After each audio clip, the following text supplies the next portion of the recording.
Gemar mengoleksi barang mewah, artis Nagita Slavina meminta suaminya, Raffi Ahmad, membelikannya berlian seharga 11 miliar rupiah.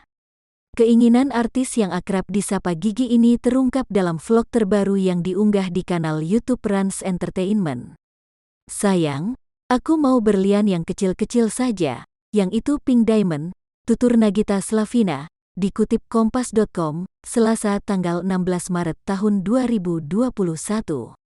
Diberikan contoh foto berlian berwarna pink, Nagita Slavina bertanya berapa kadar karatnya dan dijawab oleh sang penjual 5 karat. "5 karat berapa harganya, Mbak?" tanya Raffi Ahmad. Raffi Ahmad seketika syok ketika mengetahui harga berlian yang berukuran kecil tersebut. "11 M, Mbak, yang benar 11 M, kata Raffi Ahmad seraya tak percaya. Penjual tersebut menjelaskan, berlian pink atau yang disebutnya pink diamond merupakan jenis berlian yang paling mahal. Meski harganya selangit, Nagita Slavina bersikeras meminta berlian yang berwarna pink itu.